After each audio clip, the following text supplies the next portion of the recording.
പണം ഉണ്ടാക്കാൻ കർത്താവ് മരിക്കണ്ട വേണോ? നമ്മളെ രാജാക്കന്മാരാക്കാൻ കർത്താവ് മരിക്കണ്ട വേണോ?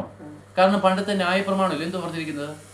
നിങ്ങളുടെ തൊട്ടിയിലെ മാവിനെ അനുഗ്രഹിക്കും അല്ലേ, നിങ്ങളുടെ മൃഗങ്ങളുടെ പേരിനെ അനുഗ്രഹിക്കും അല്ലേ. അപ്പൊ എല്ലാ സമ്പൽ സമൃദ്ധിയും ന്യായപ്രമാണത്തിനെ അനുസരിക്കുന്നവർക്ക് കിട്ടുമായിരുന്നു. അങ്ങനെ പോയാൽ പോരെ. ഇതിനു വേണ്ടിയിട്ടാണെങ്കിൽ അങ്ങനെ ക്രിസ്തു ക്രൂശിൽ മരിച്ച എന്തിനാ? ഒറ്റ ലക്ഷ്യം, നമ്മുടെ പാപം മോചിച്ച് കിട്ടി നമ്മളെ പിതാവിനോട് കൂടെ സ്വർഗത്തിൽ കൊണ്ടുപോകും. നാളെ ലോകം അവസാനിക്കത്തില്ലേ? ലോകം അവസാനിക്കും. നമ്മുടെ 5 ഏക്കർ സ്ഥലം എവിടെ പോയി? തീ കത്തിപ്പോയി, കാണാനില്ല പിന്നത്. അതുകൊണ്ട് കണ്ണുകൊണ്ട് കാണുന്നതെല്ലാം മായ എന്ന് പറഞ്ഞത്. നമ്മുടെ 5 ഏക്കർ സ്ഥലവും അല്ലെങ്കിൽ എന്താണ് നമ്മുടെ ഇപ്പം നിങ്ങൾ 5 കോടി രൂപയുടെ ഒരു ബംഗ്ലാവ് വെച്ചാൽ ബംഗ്ലാവ് ഒന്നും നാളെ ആവിയായിട്ട് പോകും, കാണാനില്ല പിന്നെ. പക്ഷെ കാണുന്നതോ താൽക്കാലികം, കാണാത്തതോ നിത്യം. അപ്പൊ കാണാത്തതിന് വേണ്ടി കാത്തിരിക്കുന്ന വിശ്വാസി. കാണാത്തത് എന്തുവാ? അബ്രഹാം കൂടാരങ്ങൾ പാർത്തു. തൻ്റെ ഇസഹാക്കിനോടും യാക്കോബിനോടും കൂടെ കൂടാരങ്ങൾ പാർത്തുകൊണ്ട്, അത് ഭൂമി കണ്ണുകൊണ്ട് കാണുന്നതാ. ഭയങ്കര സമ്പന്നനായിരുന്നു അബ്രഹാം. ദൈവം ശില്പിയായിട്ട് നിർമ്മിച്ചതും അടിസ്ഥാനം വിട്ടതുമായിരിക്കുന്ന ഒരു നഗരത്തിന് വേണ്ടി കാത്തിരുന്ന.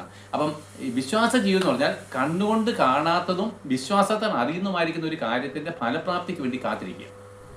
അതാ വിശ്വാസം എന്ന് പറയുന്നത്. ആശിക്കുന്ന കാര്യത്തിന്റെ ഉറപ്പും കാണാത്ത കാര്യങ്ങളുടെ. അപ്പൊ സ്വർഗം നമ്മളിപ്പോ കാണുന്നുണ്ടോ? പക്ഷെ ആശിക്കുന്നു. ആശിക്കുമ്പോഴാണ് നമ്മൾ സ്വർഗം ഉണ്ടെന്ന് ഞാൻ ഉറപ്പിച്ചിരിക്കുന്നു. അവിടെ എനിക്ക് വേണ്ടി യേശു ക്രിസ്തു ഒരു സൗധം, ഒരു ഭവനം പണിഞ്ഞിട്ടുണ്ടെന്ന് ഞാൻ വിശ്വസിക്കുന്നു. ആശിക്കുന്നു, അതെനിക്ക് ഉറപ്പാണ്. ആ ഉറപ്പില്ലെങ്കിൽ നമ്മുടെ വാക്കിന് ധൈര്യം വരുമോ? ആ ആശിക്കുന്ന കാര്യത്തിന്റെ ഉറപ്പും കാണാത്ത കാര്യങ്ങളുടെ വെച്ചാൽ അതെനിക്ക് സ്ഥിരം, അതെനിക്ക് ഉറപ്പായിട്ടും കിട്ടും. അതിനുവേണ്ടിയൊക്കെ അതുകൊണ്ടാണ് പൗലോസ് കഷ്ടം സഹിച്ചത് അല്ലേ? അല്ല, ഞാൻ ചോദിക്കട്ടെ, ഇത്ര വലിയ മഹാനായിരുന്ന മനുഷ്യൻ എന്തിനാ കഷ്ടം സഹിച്ചേ? കപ്പൽ, സ്വന്തമായിട്ട് കപ്പലുണ്ടായിരുന്നല്ലേ ഈ പൗലോസ്. ഇതെല്ലാം വിറ്റ് അങ്ങോട്ട് ഇറങ്ങിയാൽ അടി, ഇങ്ങോട്ട് ഇറങ്ങിയാൽ അടി ഇല്ലേ? സ്വന്തം ജനങ്ങളെ കല്ലേറ് എല്ലാം അനുഭവിക്കും. എന്താണ്? അവൻ അത് കണ്ടു.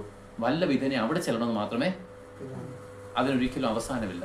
അപ്പോൾ നമ്മുടെ എല്ലാ പ്രശ്നങ്ങളും പ്രയാസങ്ങളും ഭാരങ്ങളും രോഗങ്ങളും ഇവിടം കൊണ്ടങ്ങ് തീരും.